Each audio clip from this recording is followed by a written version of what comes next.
যিদিনাখন মোৰ বিয়া হৈছে সেইদিনা মই নিজে গম নাপাওঁ। তাৰপিছৰ পৰা মই ক্লাছৰ ভিতৰত নহয় স্কুলৰ ভিতৰত চবচে বদমাছ ল'ৰাটো হৈ গৈছিলোঁ। সুব্ৰমণ্যম উপাধিৰ এজন হিন্দু ব্ৰাহ্মণ ল'ৰাক কোনো চিনে নাই জানে নাই, কোনো ৰিফাৰেঞ্চ নোহোৱাকৈ 1 লাখ টকা দি দিলে।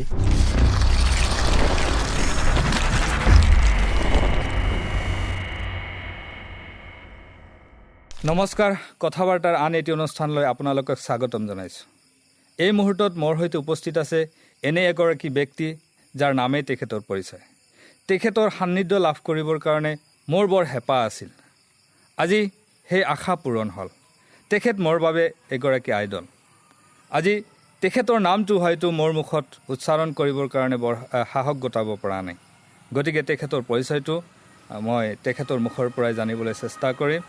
আহক আমি তেখেতৰ বিষয়ে কিছু কথা জানি লওঁ।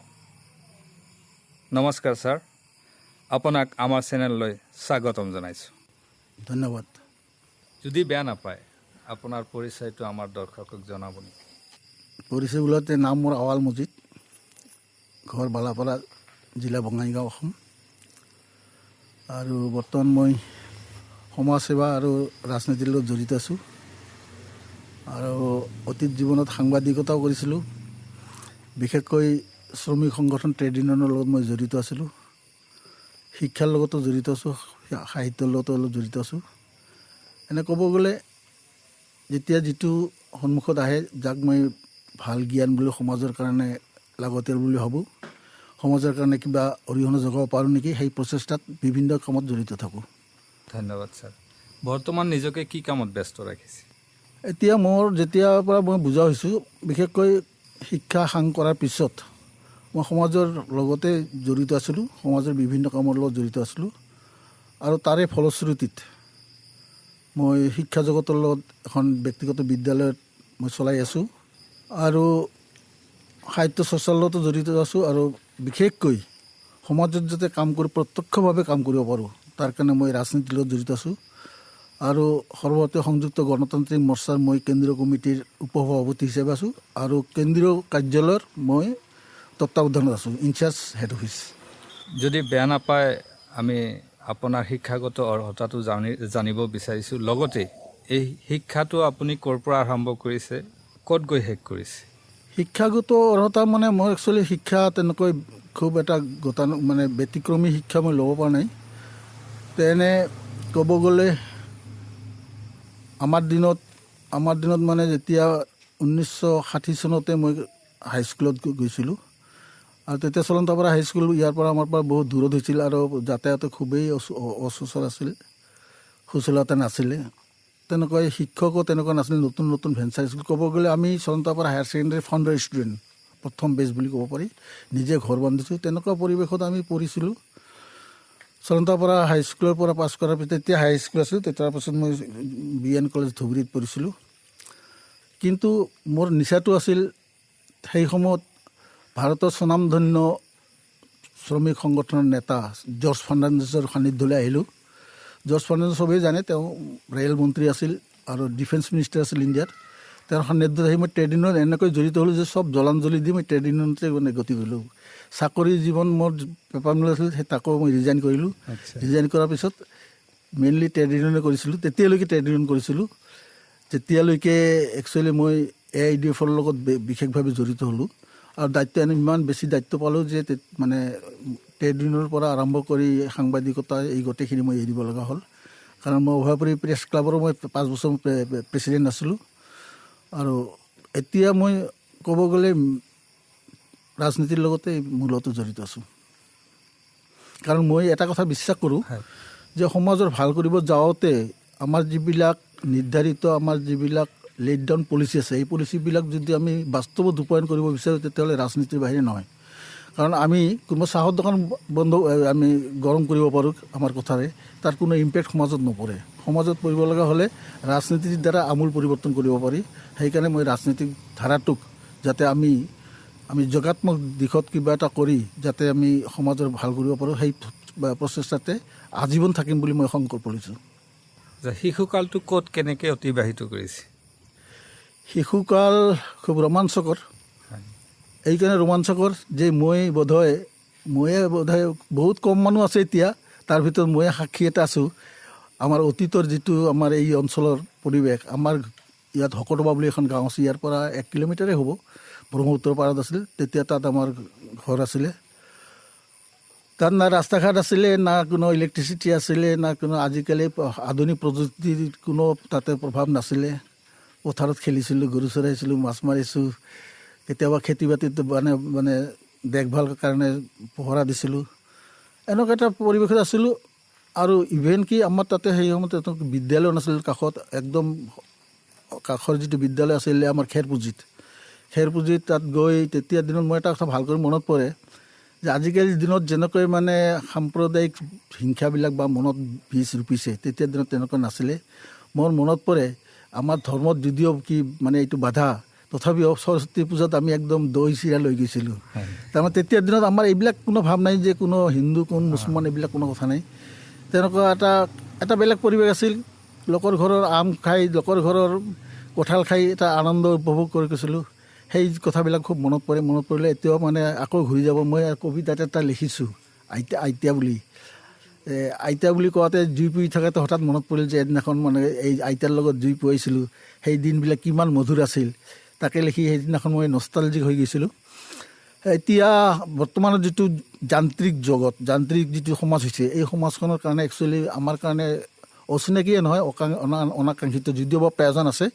কিন্তু যিটো সামাজিক জীৱনৰ যিটো মাদকতা, সেই মাদকতাটো যিটো শৈশৱত পাইছিলোঁ, সেই শৈশৱ মোৰ ক'ব গ'লে 10 বছৰ বয়সলৈকে আমি হকতবাতে আছিলোঁ। তাৰপিছত এই বৰ্তমান য'ত আছোঁ আমি ইয়াত আছিলোঁ 1936 চনত। তেতিয়া ক্লাছ 4ত মই এডমিশ্যন লওঁ।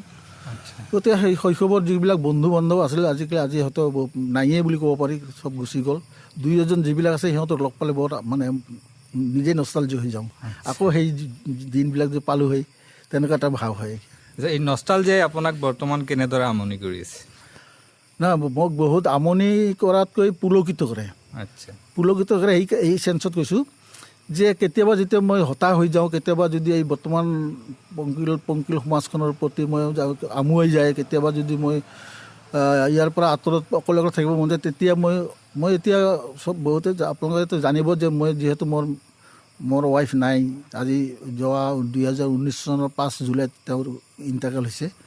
তেতিয়াৰ পৰা মই অকলে হয়তো গুৱাহাটীত বেছি সময় থাকিব লগা হয়। মাজে মাজে ঘৰত আহোঁ। যদি গুৱাহাটীত থাকি যেতিয়া মই আমুৱাওঁ, যেতিয়া মই হতাশগ্ৰস্ত হওঁ, বয়সৰ কাৰণে হওক বা অন্য সামাজিক যিবিলাক চাৰিওপিনত যিবিলাক পাৰিপাৰ্শ্বিক যিবিলাক সমস্যা, সেইবিলাকলৈ যদি হওক, তেতিয়া মই সন্তুষ্টিৰ কাৰণে এটাই পথ লওঁ, সেই নষ্টালজি হৈ যাওঁ। তেতিয়া মই সেই অতীতৰ কাহিনীবিলাক কেনেকৈ মানে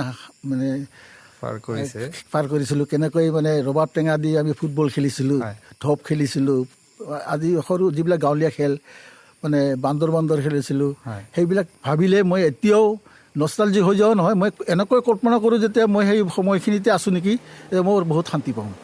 সেই সময়ৰ শিশুকালৰ যিসকল শিশু আছিল বা শিশু কালটো অতিবাহিত কৰিছে, আজিৰ যিসকল ল'ৰা ছোৱালী সেই একে সময় পাৰ কৰিছে, তেওঁলোকে কিছু হেৰুৱা যেন অনুভৱ হৈছে।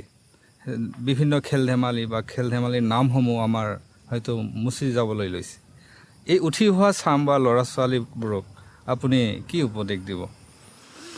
নাই, এইখিনিত এটা মোৰ এটা উপলব্ধি হয় কি যে আমাৰ দিনত তেনেকুৱা কোনো চিকিৎসাৰ কোনো মানে সচেতনতাটো নাছিল। আমি বোকাত খেলিছিলোঁ, বোকাত কি কৰিছিলোঁ, ক'ত গা ধুইছিলোঁ, ক'ত কি কৰিলোঁ, মা দেউতাই নাজানে। মা দেউতাৰ ভয়ত মানে মনে মনে ঘৰত আহোঁ, ক'ত বাহিৰত কিয় গা ধুইছোঁ, কোনোবা তেনেকুৱা এটা অসাৱধান এটা পৰিৱেশত আমি ডাঙৰ হৈছোঁ। আজিৰ যুগত মা দেউতাই ল'ৰাটোক মানে একেবাৰে মেডিকেল কেয়াৰৰ পৰা আৰম্ভ কৰি মানে অলপ কিবা এটা পানী লাগিলেই মানে হুলস্থুল লগাই এনেকুৱা যিবিলাক মানে বজাৰৰ পৰা কিনি অনা খাদ্য, যিবিলাক মানে স্বাস্থ্যসন্মত খাদ্য যিবিলাক খোৱাৰ কাৰণে ইমান চিৰিয়াছ, মই তেতিয়া আচৰিত হওঁ যে আমি কেনেকৈ ডাঙৰ হ'লোঁ। আজি যদি চেৰেলেক নাখালে যদি ল'ৰাটো যদি ডাঙৰ হ'ব নোৱাৰে, আজি যদি পলিঅ' নিদিলে ল'ৰাটো ডাঙৰ হ'ব নোৱাৰে, আমাৰ দিনত কেনেকৈ ডাঙৰ হ'লোঁ। তেতিয়া এটা মোৰ এটা ভাৱ হয়, এইটো হয়তো সৃষ্টিকৰ্তাৰ এটা কি যে সেই সময়ত যিখিনি ৰেজিষ্টেঞ্চ দিবলৈ ছ'চিয়েল ৰেজিষ্টেঞ্চ আহিছিল, এনভাইৰমেণ্টেল ৰেজিষ্টেঞ্চ আহিছিল। তাৰমানে আজি যিখিনি মেডিকেটিক কৰিছে, তেতিয়াৰ দিনত পাৰিপাৰ্শ্বিকতা শিক্ষণ কৰিছে। আজি আমি যিমানে খাদ্য খাইছোঁ চববিলাক মানে আৰ্টিফিচিয়েল, চববিলাক মেডিচিন দিয়া খাদ্য, কৃত্ৰিম খাদ্য। কিন্তু আমাৰ দিনত যিবিলাক আমি খাদ্য খাইছিলোঁ সেই খাদ্যবিলাক ৰিয়েল আছিলে। গাখীৰখিনিও একদম পাক্কা আছিল। যিবিলাক মানে শাক পাচলি খাইছিলোঁ, সেই শাক পাচলিখিনি কোনো একদম স্বাভাৱিকভাৱে প্ৰাকৃতিকভাৱে সেইবিলাক গঢ় লোৱা, সেইবিলাক তেনেকুৱা যিখিনি ভিটামিন লাগে সেইখিনি কৃত্ৰিমতা তাত নাছিল। গতিকে আমি সেইবিলাক খোৱাৰ কাৰণে আমাৰ যিখিনি পৰিপুষ্টতা আৰু যিখিনি আমাৰ শৰীৰে যেতিয়া ৰোগ প্ৰতিষেধক যিখিনি ক্ষমতা, সেই ক্ষমতাখিনি ইমানেই বেছি আছিল, যাৰ কাৰণে আমাৰ তেতিয়া ল'ৰা ছোৱালী আৰু আজিৰ ল'ৰা ছোৱালীৰ মাজত ইমানখিনি পাৰ্থক্য যে আজিকালি সেই নোহোৱাৰ কাৰণে পুষ্টিহীনতাত ইমান খায়ো পুষ্টিহীনতাত ভোগে। গতিকে আজিৰ ল'ৰা ছোৱালীয়ে তেতিয়াৰ যিখিনি ল'ৰা ছোৱালী বোলতে যিখিনি মানে দেৱদূত বুজায়, তাৰ কাৰণে যিখিনি তেওঁলোকে আনৰ লগত উমলি বা ফূৰ্তি কৰি যিখিনি পৰিৱেশ পাইছিল, সেই পৰিৱেশটো আজিৰ কাৰণে ল'ৰা ছোৱালী বঞ্চিত হৈছে। আজিকালি একদম ক'ব গ'লে সঁচা কথা এটা মেকানিকেল লাইফ এটা নিচিনা হৈছে। এটা মানে যেনিবা এটা টেষ্ট মাজত পৰীক্ষাগাৰৰ মাজত থাকি ল'ৰা ছোৱালীবিলাক ডাঙৰ কৰা হৈছে, তেনেকুৱা হৈছে। কিন্তু তেতিয়া নহয়, তেতিয়া যেনিবা মানে বনত হোৱা এটা গছ এটা তত্বাৱধান নোহোৱাকৈ যেনেকৈ বটবৃক্ষ হয়, কিন্তু তেনেকুৱা ধৰণৰ আমি তেনেকৈ ডাঙৰ হৈছোঁ। আৰু আজিকালি যিবিলাক যেনেকৈ মানে ফুলনিত ফুলা ফুল, তাক মানে যতন নকৰিলে, সাৰ নিদিলে যেনিবা মৰহি যাব, তেনেকুৱা হৈছে। এটা কৃত্ৰিমতা বহুত হৈছে। সেইকাৰণে মই এটা উপলব্ধি হয় যে এইটোত কোনো উপায়ো নাই। কাৰণ কি পাৰিপাৰ্শ্বিক যিমান প্ৰদূষণ হৈছে, আমি যি বতাহ লৈছোঁ, সেইদিনাখন মই কিহত চাইছোঁ যে আমাৰ এই বালাপাৰা যিটো বতাহৰ কোৱালিটি 175, যিটো নেকি মানে বিপদসীমাৰ ওপৰত আহি যায়। মানে এইকাৰণে যে ইয়াত চাৰিওপিনে প্ৰদূষণ হৈছে, ভাটাচ পৰা আৰম্ভ কৰি ধূলি মাকতিৰ পৰা, গাড়ীৰ ধোঁৱাৰ পৰা আৰম্ভ কৰি যিটো প্ৰদূষণ হৈছে, এই অৱস্থাত আমি তেনেকুৱা ব্যৱস্থা নল'লেও নহ'ব। গতিকে কৃত্ৰিমতাক আমি আশ্ৰয় নল'লে বচাও নাযাব। গতিকে এই পাৰ্থক্যটো হৈছে যে তেতিয়াৰ দিনত শিশু এজনে যিখিনি আনন্দ পাইছিল, যিখিনি স্বাধীন চিতিয়া মন পাইছিল, যিখিনি শিশু হিচাপে যিখিনি আমেজ উপভোগ কৰিছিলে, আজি ল'ৰা ছোৱালীখিনি বঞ্চিত হৈছে। যেনক যিহেতু আমি আহিছোঁ আপোনাৰ অতীতক ৰোমন্থন কৰিবৰ কাৰণে বা আপোনাৰ বিষয়ে আমি জানিবৰ কাৰণে, আপুনি কেনেকৈ বিবাহ পাশত আবদ্ধ হ'ল? বিয়া অৱশ্যে মই কলেজত পঢ়ি থাকোঁতে বিয়া হৈছিল। এতিয়া 1968 চনৰ 18 অক্টোবৰত। তেতিয়া মই BSc ছেকেণ্ড ইয়াৰৰ ছাত্ৰ। তেতিয়া যিদিনাখন, এইটো ইণ্টাৰেষ্টিং ঘটনা, যিদিনাখন মোৰ বিয়া হৈছে সেইদিনা মই নিজে গম নাপাওঁ যে মোৰ বিয়া হ'ব। তাৰমানে দেউতা গৈছে, মামা গৈছে, এনেকৈ গৈ উপস্থিত। মই কৈছোঁ ইমান মানুহ কিয় আহিলে? তাৰপাছত আমাৰ চলন্তাপাৰা হায়াৰ ছেকেণ্ডাৰীৰ তেতিয়াৰ টিচাৰ আছিলে, এতিয়া ৰিটায়াৰ্ড প্ৰিন্সিপাল চৰদ আলী আহমেদ, তেওঁ লগত গৈছিল। তেওঁ মোক ক'লে যে আজি তোমাৰ বিয়া। মই বোলে বিয়া মোৰ কেনেকৈ হ'ব আজি? মই বিয়াটো কথা মই পঢ়ি আছোঁ, শুনিয়ে লাজ লাগিছে, বিয়া কৰাটো দূৰৰ কথা। তাৰপিছত নহয় বোলে এনেকৈ বিয়া আমি চব দুয়োঘৰে আমি বন্দবস্ত কৰিছোঁ, তোমালোকে বিয়া হোৱাৰ পিছত পঢ়ি থাকিব পাৰিবা, কোনো প্ৰব্লেম নহ'ব। তোমাৰ যিখিনি বন্ধু বান্ধৱ আছে সিহঁতক মাতা। সেইবিলাক বহুত দীঘলীয়া, আপোনালোকে এতিয়া ইমান কম সময়ৰ ভিতৰত ক'ব নোৱাৰোঁ। কিন্তু এটা ৰোমাঞ্চকৰ এটা অভিজ্ঞতা মোৰ হৈছিল। যিটো সময়ত মই বিয়া কৰা কথাটো ভাবিলে লাজ লাগিছিল, সেই সময়ত মই বাস্তৱত কিন্তু বিয়া কৰালোঁ আৰু কাকো মুখ দেখাব পৰা নাছিলোঁ। আৰু আটাইতকৈ ডাঙৰ কথা হৈছে মোৰ বহুত দীঘল চুলি আছিল, চুলিবিলাক আছিল। আৰু মই ক্লাছ 8ৰ পিছত মই কেতিয়াও চুলিত তেল দিয়া নাছিলোঁ। সেইদিনাখন নিয়ম বোলে চুলিত তেল দিব লাগে, চুলিবিলাক শুকান চুলিবিলাক ভিজাই দিছিল তেলেদি। আৰু যেতিয়া বিয়াৰ পাৰ্টিত মই বহিছিলোঁ, আগত বহিছোঁ সন্মুখত, যেতিয়া মানে মানুহবিলাক দেখি ইমান লাজ পাইছিলোঁ। আৰু অক্টোবৰৰ 18 তাৰিখ আছিল, মানে ইপিনেদি দুইপিনে মানে তেল আহিছিল, তেলবিলাক ৰুমাল দি মুচিছোঁ, মানে যিটো ৰুমালে জিকি গ'ল তেলেদি, মানে ক'লা মানুহটো একদম চিকচিকি আছে, মানে ক'লা ফেটি সাপৰ দৰে চিকচিকি জ্বলিব। সেইটো এটা অপ্ৰস্তুত এটা পৰিৱেশ হৈছে। যিয়ে নহওক, মোৰ 51 বছৰ দাম্পত্য জীৱন, 18 অক্টোবৰ 1968 পৰা 5 জুলাই 2019, 51 বছৰীয়া মোৰ অভিজ্ঞতা। এই অভিজ্ঞতাত আলহামদুলিল্লাহ, আল্লাহ মোক বহুত ভাল মতে আমাৰ সুখী দাম্পত্য জীৱন কৰিছিলে। আমি ক'ব গ'লে আদৰ্শ দম্পতি বুলি মই ক'ব পাৰোঁ। আমাৰ মাজত যিটো মিল মহব্বত আছে, এইটো মোৰ সেই কিতাপখন গোটেই তেওঁৰ নামতে উৎসৰ্গা কৰিছোঁ। তেওঁক ভাবিয়ে কিতাপখন জন্ম পাইছে। আৰু যি ল'ৰা ছোৱালী, এতিয়া 5জন ছোৱালী, এজন ল'ৰা আছিল, এজন ছোৱালী ঢুকাইছে, 4জন ছোৱালী, এজন ল'ৰা আছে। গোটেইখিনি ল'ৰা ছোৱালীক মই সন্তুষ্ট। তেওঁলোকৰ ব্যৱহাৰ পাতি, তেওঁলোকৰ চাল চলন, তেওঁলোকৰ মানসিক উৎকৰ্ষ সাধন, এইবিলাকত মই সন্তুষ্ট। সেইকাৰণে মই আলহামদুলিল্লাহ কওঁ সদায়। আচ্ছা, আমি বাহিৰৰ পৰা যিমানখিনি আপোনাক জানো, আপুনি এগৰাকী খুব ৰোমান্টিক মানুহ। কলেজীয়া জীৱনত কেতিয়াবা প্ৰেমৰ প্ৰস্তাৱ দিছে না নাই কাৰোবাক? সঁচা কথা ক'ব গ'লে, কলেজীয়া জীৱন বুলি নহয়, হাইস্কুলৰ পৰা মোৰ মনত এটা খুব এটা দুৰ্বলতা আছিল। আচ্ছা, 2টা বস্তু মোৰ দুৰ্বলতা আছিল। এটা হ'ল যে মই ক্লাছ 9লৈকে বহুত ভাওনা আছিলোঁ, আচ্ছা মানে একদম ছুটি আছিলোঁ ক্লাছ 9লৈকে। মোৰ লগৰবিলাকক এনেকৈ চাব লাগে, মোৰ লাজ লাগিছিল। এইটো মই এটা হীন মন্দিৰতো ধুইছিলোঁ যে মই বহুত ছুটি চব। আচ্ছা আৰু যিমানখিনি পাৰিছোঁ ক্লাছ 9ত 6 মাহতে মই বৰ্তমান যিটো হাইট আছে 6 মাহৰ ভিতৰত ইমান পাইছোঁ আলহামদুলিল্লাহ, নহ'লে মই সেইটো চিৰিয়াছ নাথাকিলে। দ্বিতীয় কথা আছিল মই খুব ক'লা আছিলোঁ নহয়, এতিয়াও ক'লা। আৰু ক'লা হোৱাৰ কাৰণে এটা হীন মন্দিৰত বগা ল'ৰাবিলাকে মই খুব বেয়া পায় নেকি, ছোৱালীবিলাকৰ কথাটো দূৰৰ কথা, সেইবিলাক ক'বই নালাগে। আচ্ছা সেইকাৰণে মই ছোৱালীৰ পৰা খুব এটা দূৰত থাকোঁ। আৰু সেইকাৰণে লগৰ ল'ৰাবিলাকে আজিও মোৰ মনত পৰে ছোৱালী দি জোকাইছিল মোক।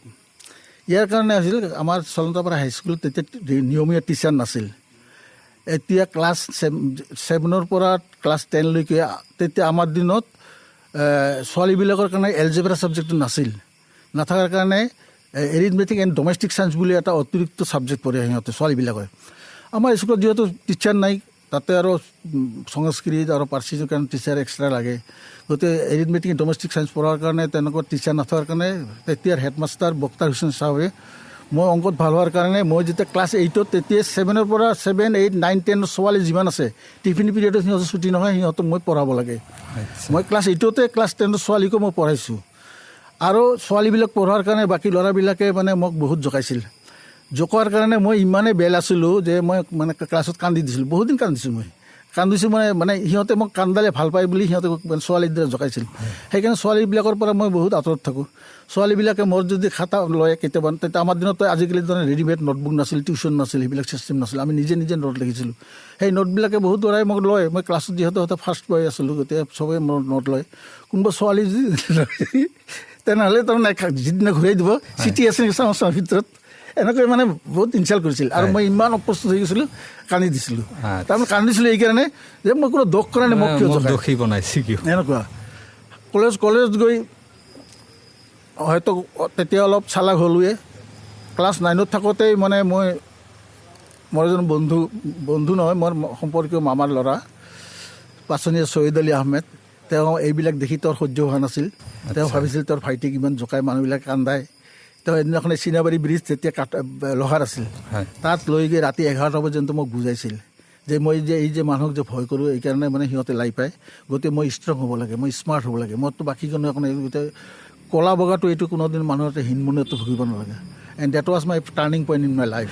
তাৰপিছৰ পৰা মই ক্লাছৰ ভিতৰত নহয়, স্কুলৰ ভিতৰত চবচে বদমাছ ল'ৰাটো হৈ গৈছিলোঁ। তেওঁ এটা মোক চেঞ্জ আনি দিছিলে। এনে কলেজীয়া জীৱনত মোৰ তেনেকুৱা কোনো ৰোমাঞ্চ নাই। মোৰ ৱাইফৰ লগতে মোৰ যিটো মানে হয়, মই বিয়াৰ আগতে আমি তেওঁৰ লগত চিনাকি আছিল, এটা বেলেগ কাৰণ আছে, সেই কাৰণত চিনাকি হৈছিলোঁ। আৰু তেওঁৰ লগতে যি হৈছে তেওঁৰ লগতে ৰোমাঞ্চ হৈছে। কিন্তু মই অলপ সৰুৰ পৰা খুব ধাৰ্মিক আছিলোঁ। মানে ক্লাছ হাইস্কুলত থাকোঁতেও মই শুকুৰবাৰে নামাজ কেতিয়াও ক্ষতি কৰা নাছিলোঁ। তেতিয়া দিনে 1 ঘণ্টা পিৰিয়ড দিছে, শুক্ৰবাৰে 1 ঘণ্টা বিৰতি দিছে। আমি আহি কুঠিপাৰাত মছজিদত নামাজ পঢ়ি গৈছিলোঁ। গতিকে ধৰ্মৰ প্ৰতি কি আছে, আমাৰ দেউতা মছজিদৰ ইমাম আছিল আৰু নানাও আমাৰ বহুত পৰেজগাৰ মানুহ আছিল। সেই হিচাপে এটা মানে ধৰ্মীয় মানসিকতা, এটা পাপবোধটো আমাৰ সৰুৰ পৰাই আছিল, আজিও আছে আৰু আমৰণ থাকিব। আচ্ছা, আপোনাৰ জীৱনত লক্ষ্য কি আছিল আৰু সেই লক্ষ্যত আপুনি উপনীত হ'ব পাৰিছে চাগে? সঁচা কথা ক'ব গ'লে আজিকালিৰ দিনত যেনেকুৱা মানে কনচালটেশ্যনৰ কাৰণে বহুত এজেঞ্চি থাকে বা বন্ধু বান্ধৱ শিক্ষক শিক্ষয়িত্ৰীবিলাকেও বহুতখিনি গাইড দিয়ে কি কৰিব লাগিব। কাউন্সিলিং চিষ্টেমটো আমাৰ দিনত নাছিল, গতিকে আমি একচুৱেলি পঢ়িব লাগে, পঢ়িছোঁ এনেকুৱা কথা। আৰু তে অংকত অলপ বিশেষভাৱে ভাল আছিলোঁ কাৰণে হয়তো বক্তাৰ হুছেইনে সদায় ছায়েন্সত পঢ়াৰ কাৰণে কৈছিল। তে সেই সময়ত মোৰ তেনেকৈ বিশেষ একো নাছিল, কিন্তু তথাপিও জীৱনত কেইবাটাও মই মানে বহুত ভাল সুযোগ পায়ো মই কিন্তু গ্ৰহণ কৰা নাছিলোঁ। যেনেকুৱা মই এয়াৰফ'ৰ্চত তেতিয়া চাকৰি এটা পাইছিলোঁ। মা দেউতাই এয়াৰফ'ৰ্চত মানে তেতিয়া এইখিনি বুজি নাপায় এয়াৰফ'ৰ্চ আৰু কি, মানে মিলিটাৰী আৰু মিলিটাৰীত যাব নিদিয়ে। সেইটো যেনিবা মোৰ জীৱনত নহ'ল। মই ট্ৰেড ইউনিয়নতে মই কি কৰিব বিচাৰিছিলোঁ, মই ছিংগাপুৰত মই ৰেচিডেণ্ট মেম্বাৰ হিচাপে পাইছিলোঁ। আমি যেনেকৈ অফিচ ছেক্ৰেটাৰী কওঁ, সেইটো আমাক ৰেচিডেণ্ট মেম্বাৰ বুলি কয়। ছিংগাপুৰত ৰেচিডেণ্ট মেম্বাৰ পাইছিলোঁ। সেই সময়ত আমাৰ ল'ৰাটো জন্ম নাছিল, ছোৱালী 5জনী লৈ মই 11 মাহ পিছত 1 মাহ ছুটি পাম, তেনেকৈ ছিংগাপুৰত থকাটো মোৰ কাৰণে মানে সমীচীন বুলি নাভাবিলোঁ। আৰু তেনেকৈ সেইটোও বাদ দিলোঁ। তেনেকৈ জীৱনত মই বহুত সুবিধা পায়ো সুবিধাবিলাক পাৰিপাৰ্শ্বিক বা মানে আমাৰ পাৰিবাৰিক অসুবিধাৰ কাৰণে সেইবিলাক গ্ৰহণ কৰিব পৰা নাছিলোঁ।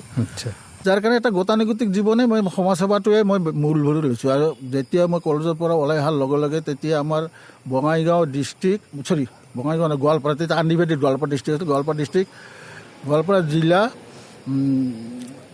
যুৱক ডেভেলপমেণ্ট কমিটি, উন্নয়ন কমিটি, আচ্ছা এনেখন কমিটি হৈছিল। সেই কমিটিত মোক কিন্তু তেতিয়াই দায়িত্ব দিয়া হৈছিল।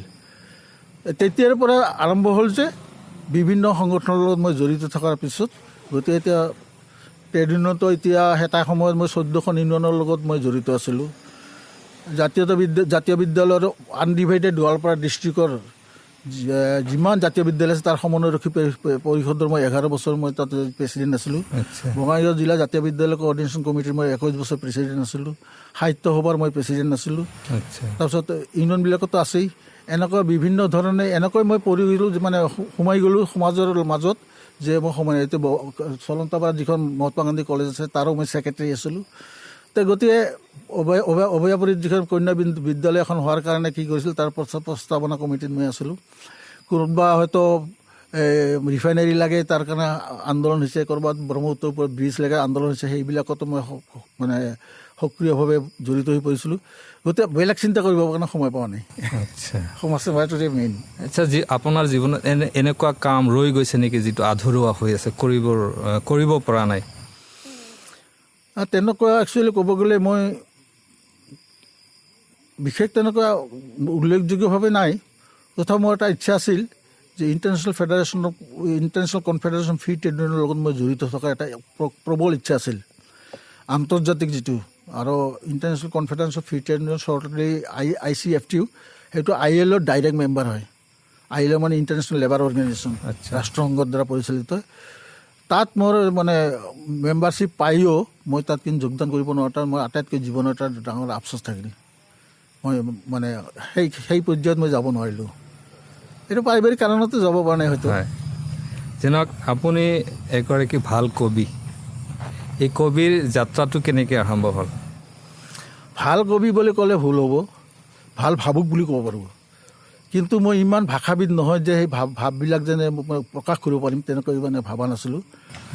ইয়াৰ একচুৱেলি মই আগতে হয়তো কেতিয়াবা কোনোবা কলেজৰ মেগাজিনে হওক বা কোনোবাই মেগাজিনত কোনো হয়তো তেনেকুৱা ভাই ভাতিজা বা বন্ধু বান্ধৱী তেওঁলোকে কৈছিল যে কবিতা এটা লিখি দিয়া না, লিখি দিছিলোঁ। প্ৰবন্ধ এটা লিখি দিয়া না, লিখি দিছিলোঁ। পেপাৰবিলাকত মই সাংবাদিক হোৱাৰ কাৰণে পেপাৰবিলাকত ৰেগুলাৰ লিখিছিলোঁ। তেনেকৈ লেখাবিলাক ওলাইছিল, কিন্তু নিজৰ নামত তেনেকৈ মানে কবিতা কিতাপ আকাৰে ওলা নাছিল। হয়তো সঁচা কথা ক'ব গ'লে ফেচবুকত মোৰ কেইজনমান খুব ভাল বান্ধৱী আছে, বন্ধু আছে। সিহঁতক যিবিলাক কমেণ্ট দিওঁ, সেই কমেণ্টবিলাক শুনি তেওঁলোকে ইমান ভাল পায়, আপুনি কবিতা কিয় নালিখে, কবিতা লেখক। বিশেষকৈ একচুৱেলি বিশ্বনাথ চাৰিআলিৰ ত্ৰিবেণী গগৈ বুলি মোৰ এগৰাকী 14 বছৰ বান্ধৱী আছিল। তাই ছিনিয়ৰ ৰিচাৰ্চ এছিষ্টেণ্ট আছিলে, ৰিচাৰ্চ কেমিষ্ট আমাৰ এগ্ৰিকালচাৰ ইউনিভাৰ্চিটি যোৰহাটত। তাই মোক ইমানেই জোৰকৈ ধৰিল কবিতা লিখিব লাগিব। প্ৰথম কবিতাটা তাই কৰাৰ কাৰণে লিখিলোঁ। লিখি এইটো প্ৰকাশ পোৱাৰ পিছত চবেই মানে বহুত প্ৰশংসা কৰিলে।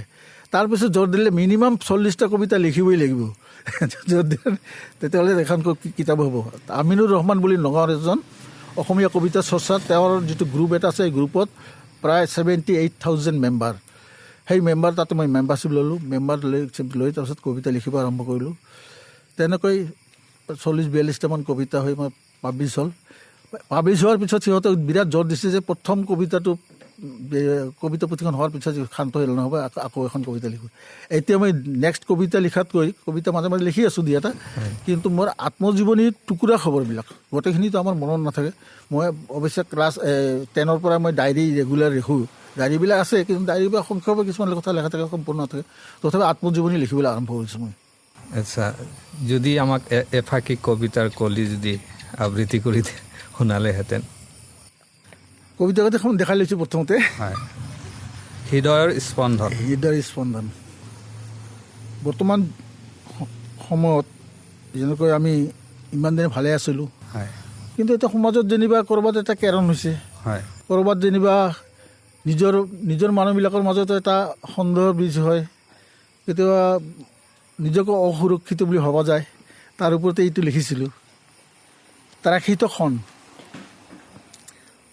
প্ৰকৃতিৰ সেউজীয়া দলিচাত মোৰ জুপুৰিটো পাহাৰৰ আঁৰে আঁৰে তৰুলতাৰ মাজে মাজে শীতল জোনাকৰ পৰশত হিয়া হাত পৰে। কত চহৰ ভ্ৰমিলোঁ, ভিন্নতাৰ পৰশ ল'লোঁ, কেতিয়াবা জনসমুদ্ৰত নিজকে হেৰুৱালোঁ। চিৰচেনেহৰ প্ৰজাটোহে পাহৰিব নোৱাৰিলোঁ। অতি মৰমৰ মোৰ ঘৰখন, পংকিলতাৰ আঁচ নাই, ৰদ ছায়াৰ সনাপিতা, মৰম চেনেহৰ আকুলতা। এনেতে নিশাৰ আন্ধাৰত দূৰত এটি ৰক্তিম আভা, হয়তো উদ্গৰণমুখী কোনোবা জ্বলামুখী। বহু দূৰত মোৰ পৰা, ত্ৰাসৰ কোনো কাৰণ নাই, কিন্তু লাভাবোৰ ছিটিকিব নেকি মোৰ পদূলি মুখলৈ, হয়তো শোৱাপাতিলৈ। অগ্নিশিখাবোৰ দেখোন চিনাকি চিনাকি, কোনোবা ভাষাৰ মুখা পিন্ধি, কোনোবা ধৰ্মৰ ধ্বজাবাহী, আকৌ কোনোবা গোত্ৰৰ চানাকিৰে আগবাঢ়ে সন্তৰ্পণে মোৰ সুস্থিৰ আৱাসত অস্থিৰতাৰ হলাহল ঢালিবলৈ। আছেনে কোনোবা বাৰু শুভ্ৰ অম্বৰধাৰী, যিয়ে নিৰ্বাপিত কৰিব হিংসাৰ দাবানল? ধন্যবাদ ছাৰ, বৰ সুন্দৰ কবিতা। আপোনাৰ এই কবিতা পুথিখন হৃদয় স্পন্দন শীৰ্ষক কবিতা পুথিখন সমগ্ৰ অসমত বিয়পি পৰক, চুকে কোণে যাওক, প্ৰতিজন অসমীয়াৰ হাতৰ স্পৰ্শ পৰক, এক আলোড়নৰ সৃষ্টি পৰক যুৱক যুৱতীৰ মাজত, শিক্ষক শিক্ষয়িত্ৰীৰ মাজত, স্কুল কলেজীয়া ছাত্ৰ ছাত্ৰীৰ মাজত, তাৰে কামনা কৰিছোঁ। ধন্যবাদ। আৰু অসমবাসীক অনুৰোধ জনাইছোঁ, এই কবিতা পুথিখন যেন সমগ্ৰ অসমতে বিয়পি পৰে, আপোনালোকৰ সহায় আৰু সহযোগ কামনা কৰিছোঁ। ধন্যবাদ। এইবাৰ আমি ৰাজনীতিৰ পথাৰলৈ গৈছোঁ। যিহেতু আগন্তুক 2026 চনত বিধানসভা নিৰ্বাচন অনুষ্ঠিত হ'বলৈ গৈ আছে, এই ক্ষেত্ৰত আপুনি কিবা চিন্তা চৰ্চা চলাইছে জানো? এনে চাওক, মোৰ ৰাজনীতি প্ৰথম ৰাজনীতি জীৱনত যেতিয়া আৰম্ভ কৰোঁ, তেতিয়াৰ পৰা মই সমাজ সেৱাৰ মানসিকতাৰে ৰাজনীতি কৰিছোঁ আৰু বিচাৰিছোঁ যিটো আদৰ্শৰে গ'লে সমাজখন নিকা হ'ব, সুস্থিৰ হ'ব, সুন্দৰ হ'ব আৰু প্ৰগতিমুখী হ'ব, তেনেকুৱা এটা ৰাজনৈতিক দল শাসনত আহক, এইটো মই বিচাৰিছিলোঁ। এতিয়া শেহতীয়াভাৱে মই এটা সময়ত বিভিন্ন ৰাজনৈতিক দলত পৰ্যালোচনা কৰি দেখিছোঁ যে প্ৰতিটো ৰাজনৈতিক দলৰ ৰাজনীতিবিদবিলাকে নিজৰ আত্মকেন্দ্ৰিক, নিজে যোৱাকালি তেওঁলোকৰ সাধাৰণভাৱে জীৱন আছিল, আজি দেখা যায় এটা আড়ম্বৰপূৰ্ণ জীৱন। গুৱাহাটীত যিবিলাক ডাঙৰ ডাঙৰ হোটেল নক্ষত্ৰই কওক, হোটেল গ্ৰেণ্ড মেজেষ্টিকে কওক, হোটেল বৰাকে কওক, যিমান ডাঙৰ ডাঙৰ হোটেলবিলাক দেখিছোঁ কোনোবা ৰাজনীতিক নেতাৰ। সেই ৰাজনৈতিক নেতাবিলাক যোৱাকালি কি আছিল, আজি কি আছিল, গতিকে দেখা যায় যে সিহঁতে সদায়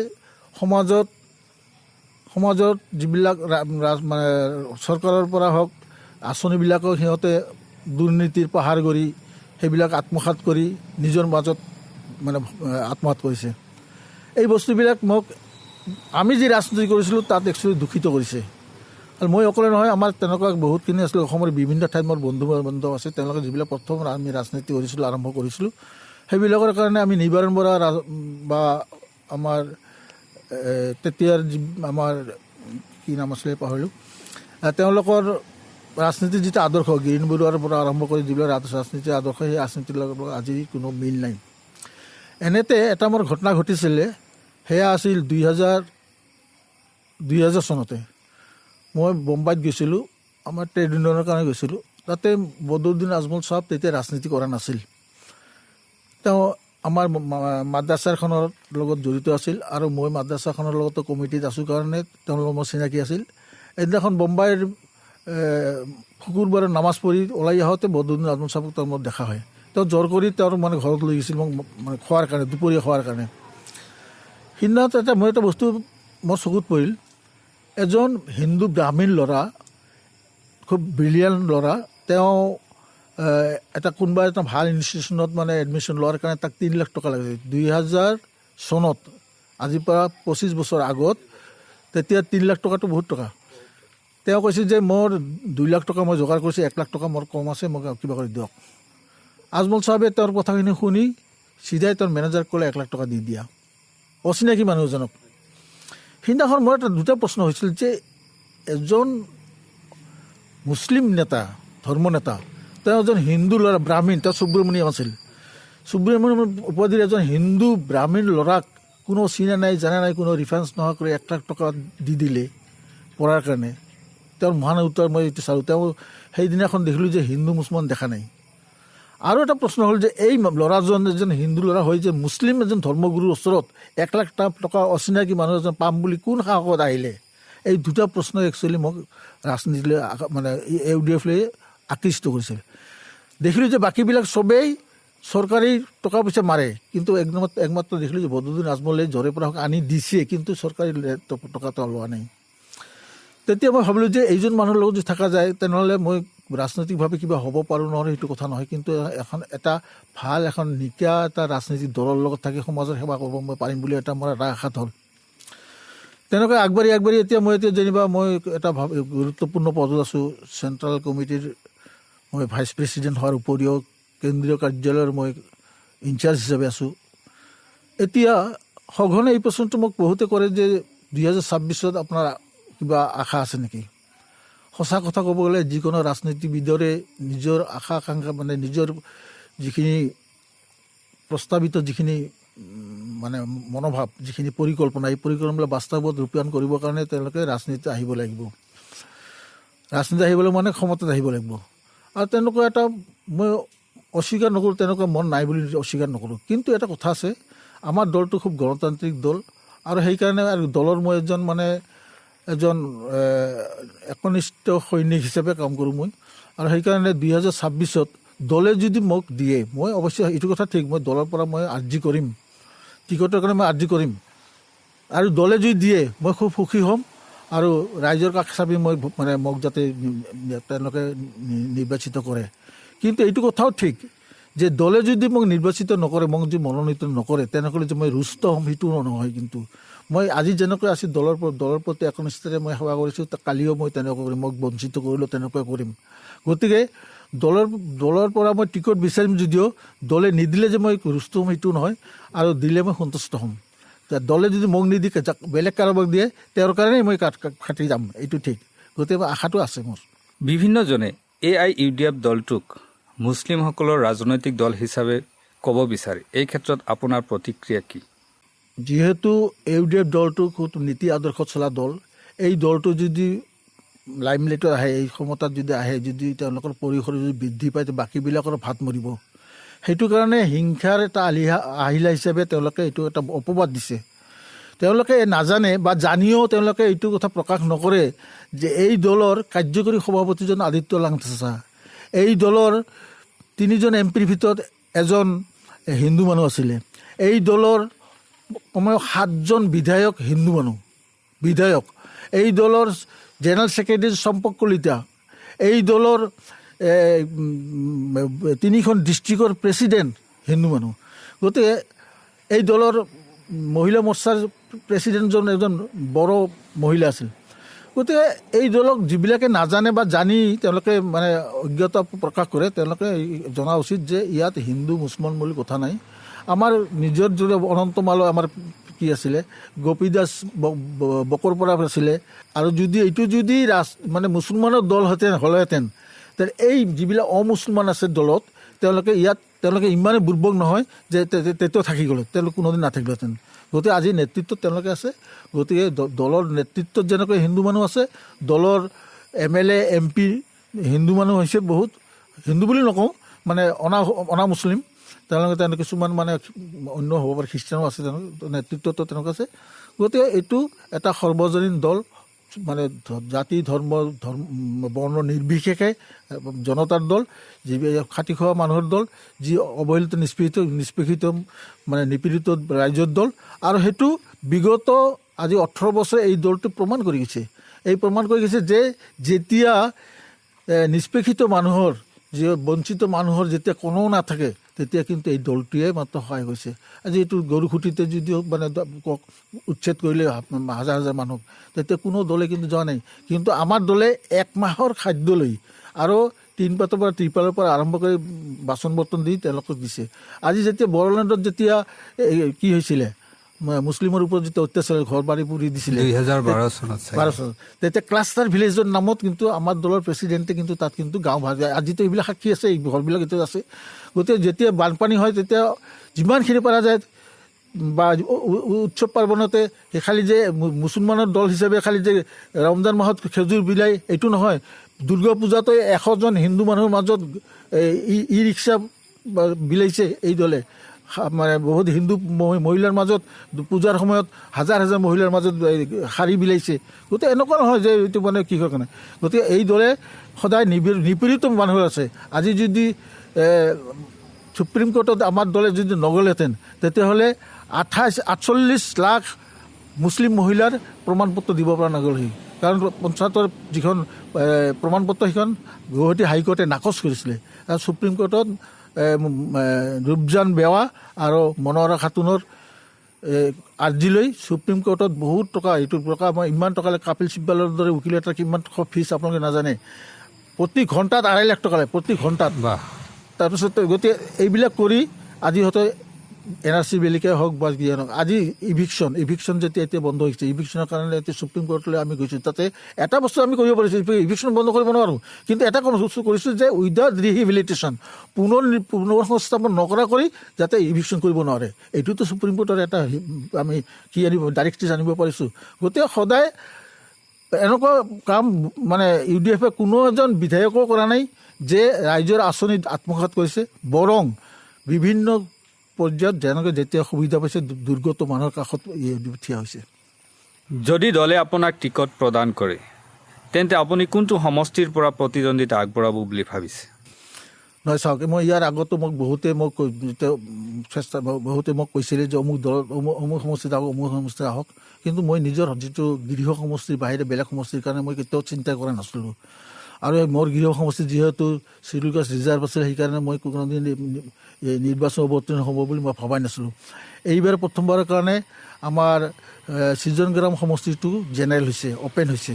গতিকে মই ভাবিছোঁ যে পাৰিলে মই এইটো মোৰ গৃহ সমষ্টিতে মই নিৰ্বাচনত খেলিম, আৰু যদি ইয়াত নাপাওঁ মই বেলেগত নেখেলোঁ। যোৱা লোকসভা নিৰ্বাচনত ধুবুৰী লোকসভা সমষ্টিত যিহেতু আমাৰ বদৰুদ্দিন আজমল চাহাবে প্ৰতিদ্বন্দ্বিতা আগবঢ়াইছিল, তেখেতৰ পৰাজয় হোৱাৰ মূল কাৰণটো কি আছিল? তেখেতক পৰাজয় হোৱাৰ কাৰণটো ভুল এটা কাৰণত কৰিছে। আৰু আজি যি পৰাজয়ৰ পিছত কিন্তু সেই মানুহবিলাকে আফচোচ কৰিছে আমি ভুল কৰিলোঁ। একচুৱেলি মানুহৰ মানে বুজাত অলপ ভুল হৈছিল। বিশেষকৈ আপুনি জানে যে বদৰুদ্দিন আজমলৰ যিটো সমষ্টি ধুবুৰী লোকসভা সমষ্টি মানে মুছলিম অধ্যুষিত হয়। আৰু মুছলিম অধ্যুষিত হোৱাৰ কাৰণে মুছলিম মানুহসকলে এতিয়া একদম এই বিগত সময়ছোৱাত একদম ত্ৰাসিত হৈছিল যে বিজেপিৰ যিবিলাক কাৰ্যকলাপ, বিজেপিৰ বিভিন্ন সময়ত যিবিলাক কাম কৰিছে, সেই কোনো মছজিদ ধ্বংসই হওক বা কোনো মছজিদৰ বিতৰ্কিত কি কৰা হওক বা বিদেশী বুলি আমাক মানে অপমানিত কৰা হওক বা ইভিকশ্যনৰ নামতে হওক, বিভিন্ন ধৰণে NRCৰ পৰা আৰম্ভ কৰি মানে তাৰপাছত ডি ভোটাৰৰ পৰা আৰম্ভ কৰি আৰু যিমানখিনি কৰিছে মানে সদায় 3 তালাক বা কি কৰা বা 370 এবলিউশ্যন কৰাৰ পৰা চবতে দেখিছে মুছলমানবিলাক ত্ৰাসিত হৈছিল। যেতিয়ালৈকে বিজেপি থাকিলে ইয়াত ছেকেণ্ড ক্লাছ চিটিজেন হিচাপে মুছলমান বাচি থাকিব লাগিব। আৰু এটা সময়ত হয়তো কি কয় ৱাৰ্কিং ক্লাছ হিচাপে তেওঁলোকে মানে ইয়াত থাকিব লাগিব, মানে তেওঁলোকে ভোটাৰ থাকিব। এনেকুৱা এটা পৰিৱেশত তেওঁলোকে ইয়াৰ পৰিত্ৰাণ বিচাৰি তেওঁলোকে ভাবিছিল যে চেণ্টাৰত অন্তত লোকসভা নিৰ্বাচন চেণ্টাৰত অন্তত বিজেপিক আউট কৰাৰ কাৰণে অল্টাৰনেটিভ হিচাপে, বিকল্প হিচাপে তেওঁলোকে কংগ্ৰেছক বাছি লৈছিল। আৰু কংগ্ৰেছক বাছি লোৱাৰ কাৰণে তাত বদৰুদ্দিন আজমলৰ অৱদান কি আছে? তেওঁ যে বদৰুদ্দিন আজমলে যে অসমৰ ভিতৰতে বেষ্ট পাৰ্লিয়ামেণ্টেৰিয়ান হিচাপে 2বাৰ বঁটা পাইছিল, এইটো মই কোৱা কথা নহয়, পাৰ্লিয়ামেণ্টৰ ৰেকৰ্ড 2বাৰ বেষ্ট পাৰ্লিয়ামেণ্টাৰী হিচাপে বঁটা পোৱা মানুহজনক উপেক্ষা কৰি একমাত্ৰ বিজেপিৰ পৰা আমি পৰিত্ৰাণ পাব লাগে বুলি ভাবি তেওঁলোকে কোন ৰুকিবুল হয় না কোন সেইটো নহয়, কংগ্ৰেছক ভোট দিব লাগে। আৰু তেনেকৈ মানে চবেই কংগ্ৰেছক ভোট দিয়াৰ কাৰণে ইয়াৰ ভিতৰতে আৰু বহুত আমাৰ শ্ৰমিক কেৰেলা বা তেনেকুৱা ধৰণৰ, কেৰেলাটো আপোনালোকে জানে যে তাতে মুছলিম লীগৰ চৰকাৰ আছে, CPMৰ চৰকাৰ তাতে। গতিকে এইবিলাকৰ ক্ষেত্ৰত তেওঁলোকে সেই লেবাৰবিলাকক ভোট দিব আহি তেওঁলোকেও এটা কি কৰিছে, তাৰ মালিকবিলাকেও কৈছিল যে তোমালোকে যদি কংগ্ৰেছক জিকাব নোৱাৰা নাহিবা, কাম নাপাবা। তেনেকুৱা এটা মহল সৃষ্টি হৈছিল যে বিজেপিৰ বিকল্প হিচাপে কংগ্ৰেছক দিব লাগে। সি কোন কি হয় সেইটো চাবলগীয়া নাই। তেনেকুৱা কাৰণ তেনেকুৱা এটা প্ৰয়োজনে তেনেকুৱা এটা বিশেষ এটা পৰিস্থিতিতে আমাৰ বদৰুদ্দিন আজমল চাহাবে হাৰিছে। কিন্তু বদৰুদ্দিন আজমল চাহাব হাৰাৰ পিছত আজি কিন্তু চবেই আফচোচ কৰিছে, কাৰণ এইকেইদিনৰ ভিতৰতে ৰকিবুল হুছেইন কিমান ইফিচিয়েণ্ট সেইখিনি মানে পাৰ্লিয়ামেণ্টৰ বক্তব্যৰ পৰা আৰম্ভ কৰি ৰাজ্যৰ উন্নয়ন কামত আৰম্ভ কৰি চবেই এতিয়া আফচোচ কৰিছে যে আমাৰ ভুল হ'ল। গতিকে যদি অনাগত কোনো নিৰ্বাচন হয় তেতিয়াহ'লে জাষ্ট যোৱাবাৰৰ ওলটা এটা ছবি আমি চাবলৈ পাম। আপুনি যিহেতু বিভিন্ন দেশ বিদেশলৈ গৈছে ভাৰতৰ প্ৰতিনিধি হিচাপে, বিভিন্ন অনুষ্ঠান বিভিন্ন সংস্থালৈ, এই অভিজ্ঞতা সম্পৰ্কে আমাক কিছু যদি অৱগত কৰায়।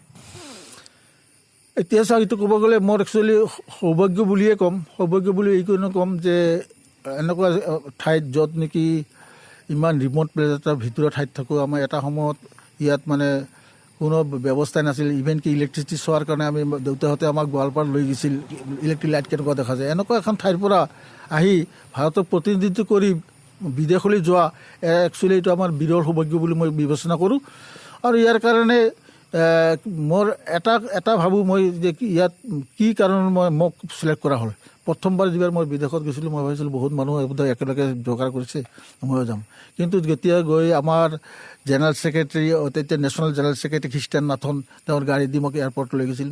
তাতে পাছপৰ্ট ভিছা চব আমি তাৰ পৰা লৈছিলোঁ, ফৰেইন কাৰেঞ্চি তাৰ পৰা লৈছিলোঁ। তেতিয়া তেওঁ মোক ক'লে যে মই অকলে। মই তেতিয়া সুধিছিলোঁ আৰু কোন? বোলে আৰু নাই, মই অকলে। বোলে অকলে? তেতিয়া মই নিজকে প্ৰশ্ন কৰিছিলোঁ যে এই সৌভাগ্যটো মোক কিয় দিয়া হ'ল। তেতিয়া মই বিগত দিনত যিবিলাক কাৰ্যকলাপ কৰিছিলোঁ মই ভাবিছিলোঁ সেইবিলাকৰ কাৰণে হয়তো হ'ব পাৰে। মই বিভিন্ন সময়ত ভাৰতবৰ্ষৰ বিভিন্ন ঠাইত আমাৰ ট্ৰেড ইউনিয়নৰ ছেমিনাৰবিলাক হৈছিল, ৱৰ্কশ্বপ হৈছিল, কৰ্মশালা হৈছিল আৰু মিটিংবিলাকত হৈছিল। আৰু সেই মিটিংবিলাকত হোৱাৰ কাৰণে মই তাতে আচলতে নিষ্ঠাৰে কামবিলাক কৰিছিলোঁ। য'ত মানে বোম্বাই চোৱাৰ কাৰণে যোৱাৰ নিচিনাকৈ নহয়, তাত প্ৰত্যেকটো মিটিঙত মই মানে বেষ্ট পাৰ্টিচিপেণ্ট এৱাৰ্ডটো মই পাইছোঁ। এইটো মানে মোৰ কাৰণে সন্তুষ্টিৰ কাৰণ যে মই বেষ্ট পাৰ্টিচিপেণ্ট পাইছোঁ। আৰু সেইবিলাকৰ মূল্যাংকন কৰি হয়তো মোক বিদেশত যোৱাৰ কাৰণে মোক তেওঁলোকে কি কৰিছিলে। এনেকৈয়ে মই বোম্বাইৰ পৰা মানে 4 ঘণ্টা লাগে লোনাৱালা বুলি এখন ঠাই আছে। লোনাৱালা এখন হিল ষ্টেচনৰ নিচিনা কি স্বাস্থ্যকৰ ঠাই। তাত মানে যিবিলাক ডাঙৰ ডাঙৰ মানে চেলিব্ৰিটি বা কোটিপতি মানুহ আছে তেওঁলোকৰ ঘৰে আছে। তাতে আমাৰ মিটিং এখন হৈছিল, 3 দিনীয়া মিটিং কনফাৰেঞ্চ হৈছিল, ট্ৰিনিয়েল কনফাৰেঞ্চ বুলি কয়।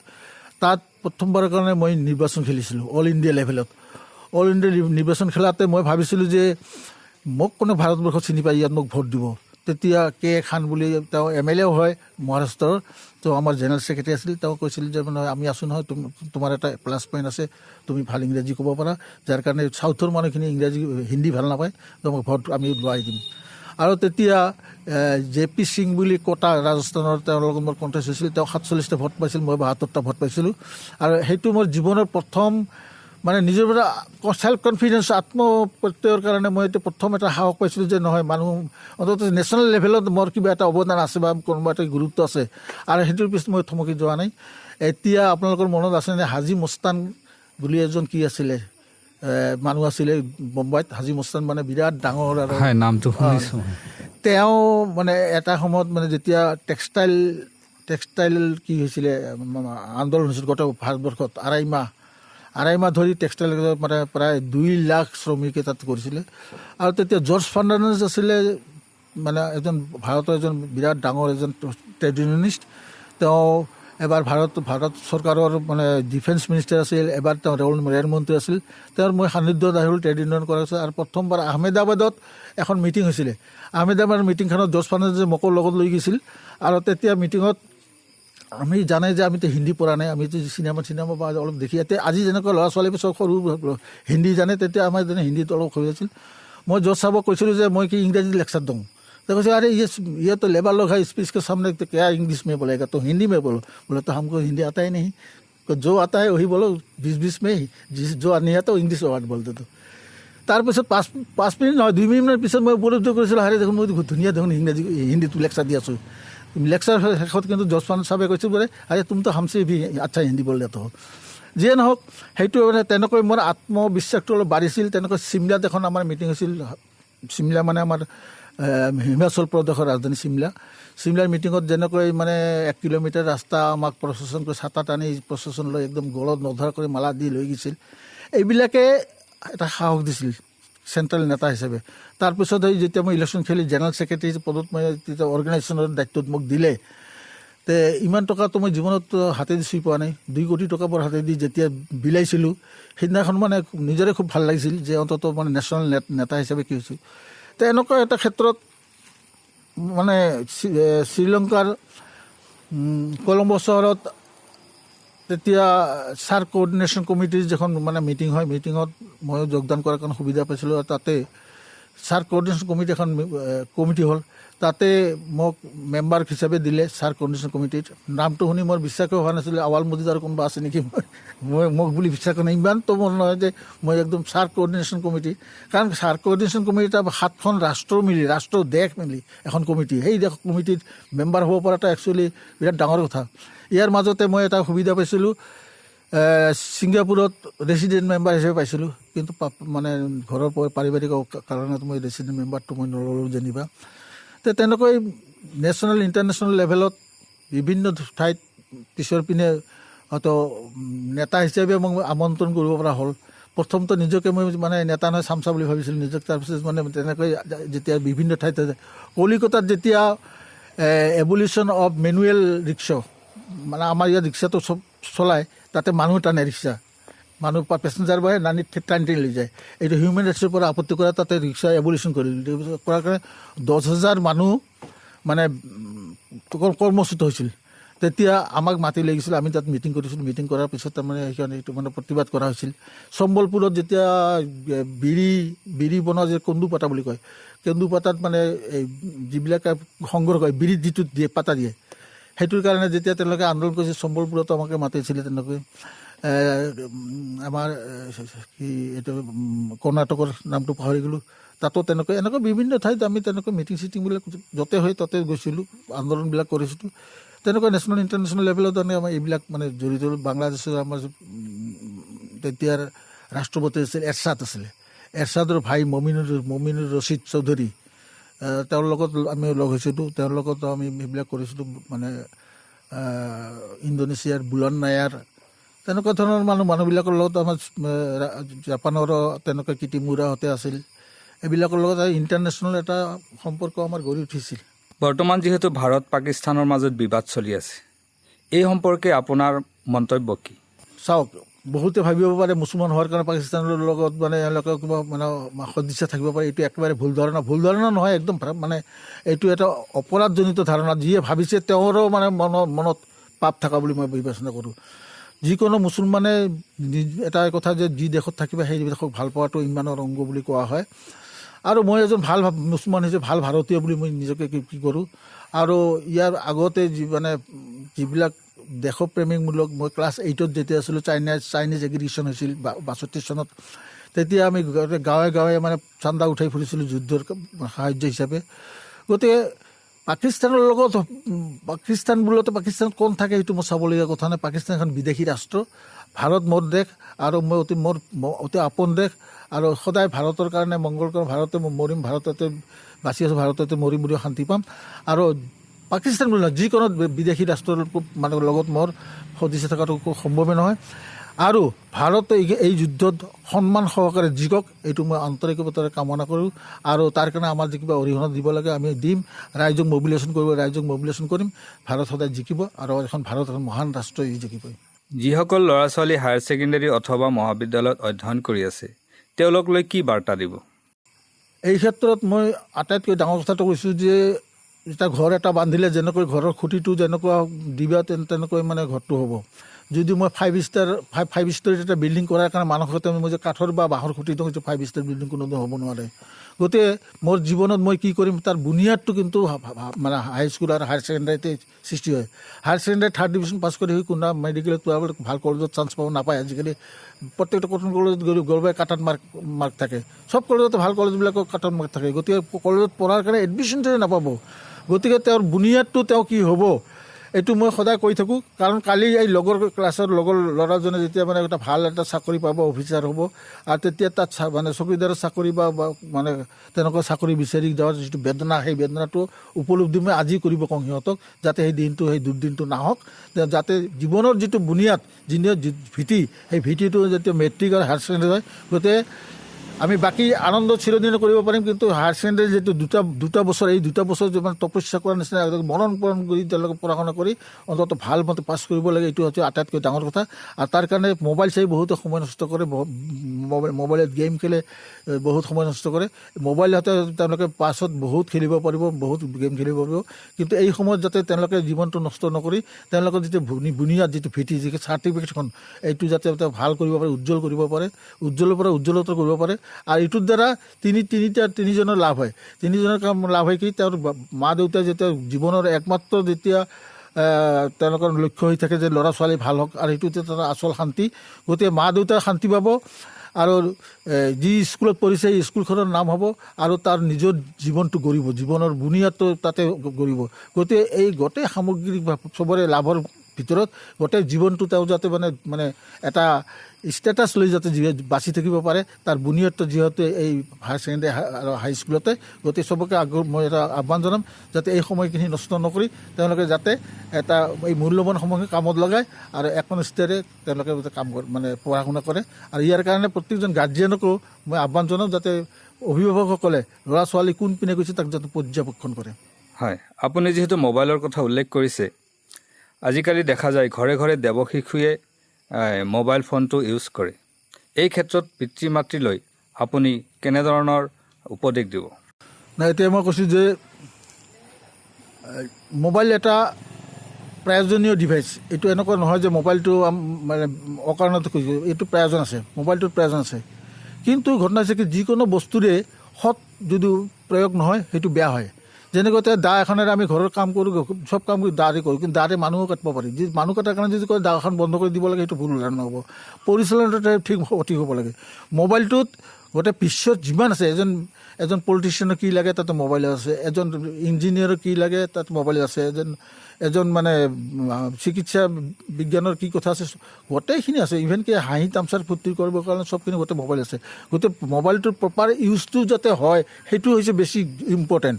এতিয়া শিশু এজনে কোনটো ভাল, কোনটো বেয়া, কোনটো কৰিব লাগে সেইবিলাক তেওঁলোকৰ সেইখিনি জ্ঞান হোৱা নাই। তেওঁলোকে গেম খেলিব যাওঁতে আকৌ অলাগতীয়াল অপ্ৰাসংগিক বস্তু এটাও আহি যায় তাৰ মাজতে। সেইকাৰণে তেওঁলোকে আল্টিমেটলি তেওঁ যিটো অপৰিপক্ক মগজুত যিটো বস্তু তেওঁ এতিয়া জানিব নালাগিছিল, সেই বস্তুটো কিন্তু মোবাইলে জানাই দি তেওঁক মানে বিপদে পৰিচালনা কৰাত বহুত সুবিধা পায়। সেইকাৰণে মা দেউতাই তেওঁক মানে মোবাইলটো মানে তেনেকুৱা মোবাইল দিব নালাগে যিটো মোবাইলে তেওঁক মানে দুনিয়াৰ চবখিনি দেখুৱায় বা জ্ঞান দিয়ে। মোবাইলটো সেইখিনি সীমিত হ'ব লাগে, সীমিত মানে কিহৰ ভিতৰত দিব লাগে। আৰু একেবাৰে সৰু ল'ৰা, এইটো এটা প্ৰৱণতা আহিছে, ইভেন কি কিছুমান কেঁচুৱা ল'ৰা মানে মোবাইলটোত যদি গানটো কি নহয় তেওঁলোকে নাখায়। এই অভ্যাসটো কৰাৰ কাৰণে তেওঁলোক হৈছে। গতিকে অভ্যাসটো যদি তেনেকুৱা নকৰে, আমাৰ দিনতো আমি খাইছিলোঁ, আমাৰ দিনতো আমি মা দেউতাৰ ঘৰত কলাত আমি নাখা কৰি হৈছিলোঁ, আমাক কেনেকৈ খুৱাইছিল, যি নিয়মত আমাক খুৱাইছিল, যাৰ দ্বাৰা আমাক খোৱাৰ কাৰণে প্ৰৱণতাটো আনিছিল, সেইটো কি আজি মা দেউতাই কৰিব নোৱাৰে নেকি? আজি মোবাইলত গানটো শুনাই বা এটা কাৰ্টুন এটা দেখুৱাইহে খুৱাব লাগিব, এইটো কিন্তু মা দেউতাকৰ নিজৰো মানসিকতাৰ কিন্তু অসুবিধা আছে, অভাৱ আছে। সেইকাৰণে মই বিচাৰোঁ যে মোবাইলটো এটা অস্ত্ৰ হিচাপে দিয়া যাওক। যেনেকৈ সেই অস্ত্ৰটো এখন দা, যেনেকুৱা কটাৰী এখন যেনেকুৱা মা দেউতাই যেতিয়া বাচ্ছাটোৰ হাতত দিলে বিপদসংকুল বুলি ভাবে, মোবাইলটোকো তেনেকৈ বিপদসংকুল বুলি ভাবি তাৰ লিমিটেড যিখিনি বস্তু জানিব লাগে সেইখিনি দিয়ে, তাৰ প্ৰপাৰ ইউজৰে মোবাইলটো ভাল বস্তু। সদৌ শেষত আমাৰ ইউটিউব চেনেল আৰু ফেচবুক পেজলৈ আপোনাৰ দুআষাৰ শুনিব বিচাৰিছোঁ। মই আপোনালোকৰ কথা বাৰ্তা যিটো মানে মই প্ৰথম এটা বেলেগৰ ভিডিঅ' এটা চাইছিলোঁ, তেতিয়া মই এটা জ্ঞাত হৈছিলোঁ যে তেনেকুৱা এটা আছে। মই নিজে এজন সাংবাদিক হিচাপে মই একচুৱেলি এই অঞ্চলৰ পৰা, আমাৰ ইয়াৰ অঞ্চলৰ পৰা এটা ভাল এটা তেনেকুৱা সংবাদ সেৱাৰ এটা প্ৰতিষ্ঠান, এটা অনুষ্ঠান হওক, এইটো মই আন্তৰিকতাৰে কামনা কৰোঁ। আৰু ইয়াৰ উত্তৰোত্তৰ মই কামনা কৰোঁ। আৰু মোৰ যিখিনি সীমিত জ্ঞানত যিমানখিনি মই পাৰোঁ, মই ইয়াত ভাল হোৱাৰ কাৰণে মই চেষ্টা নিশ্চয় কৰিম, মোৰ শুভেচ্ছা আছে। আৰু আজি মোৰ নিচিনা এজন গুৰুত্ব নোহোৱা ব্যক্তি এজন, ক'ব গ'লে এজন বৃদ্ধ ব্যক্তি এজন, ক'ব লাগিব আজিকালি আমাক দেখিলে বহুতে ভয় কৰে, দূৰত যায়, এইকাৰণে যে প্ৰলাপ বকি থাকিব, বুঢ়াটোৰ ওচৰত কিয় যাম, এনেকৈ বহুত ভাবা এটা সময় আহিছে আমাৰো। গতিকে আমি অলপ হুঁচিয়াৰ, যাকে তাকে বিৰক্ত নকৰোঁ পৰাপক্ষত। তথাপিও মোৰ নিচিনা মানুহ এজনক গুৰুত্ব দি আপোনালোকে ইমান সময় নষ্ট কৰি মোৰ লগত মোৰ সাক্ষাৎকাৰটো লোৱাৰ কাৰণে মই আচলতে মূলতঃ আনন্দিত হৈছোঁ। আৰু জীৱনত বহুত সাক্ষাৎকাৰ দিছিলোঁ, ৰাজনৈতিকভাৱে হওক বা অন্যান্য পথাৰত মই বহুত সাক্ষাৎকাৰ দিছোঁ, কিন্তু সেইবিলাক গতানুগতিক গতানুগতিক আছিল আৰু সেইবিলাক তেওঁলোকৰ পৰাজনত আছিল। কিন্তু আজি এনেকুৱা লাগিছে এইটো মোৰ পৰাজনতে হৈছে নেকি, এনেকুৱা এটা ভাৱ হৈছে। গতিকে মই একচুৱেলি খুব মানে ঘৰত আহি অন্তত এই সাক্ষাৎকাৰ লোৱাৰ কাৰণে মই আপোনাক আৰু আপোনাৰ টিমত যিখিনি আছে আটাইকে মই অভিনন্দন জনাইছোঁ, কৃতজ্ঞতা জ্ঞাপন কৰিছোঁ। আৰু আপোনালোকৰ এই মানে এই প্ৰতিষ্ঠানটো নিশ্চয় অদূৰ ভৱিষ্যত খুব ভাল এটা হ'ব। আৰু মই এটা ভাবোঁ যে অন্তত নামনি অসমত নহয়, গোটেই অসমতে এটা সময়ত অন্তত কথা বাৰ্তা বুলি ক'লে মানুহে একবাৰ অন্তত লুটিয়াই চাব বুলি মই এটা মানে ধাৰণা হৈছে। হয়, আপোনাকো ধন্যবাদ জ্ঞাপন কৰিছোঁ, কাৰণ আপুনি ইমান মূল্যৱান সময়খিনি আমাক দিয়াৰ কাৰণে। লগতে আপোনাৰ সুস্বাস্থ্য আৰু দীৰ্ঘায়ু কামনা কৰিছোঁ। আপোনাৰ দৰে সমাজসেৱক আমাৰ সমাজত সদায় জিলিকি থাকক, তাৰে কামনা কৰি আজিৰ এই অনুষ্ঠানটি ইয়াতে সমাপ্ত কৰিছোঁ। ধন্যবাদ।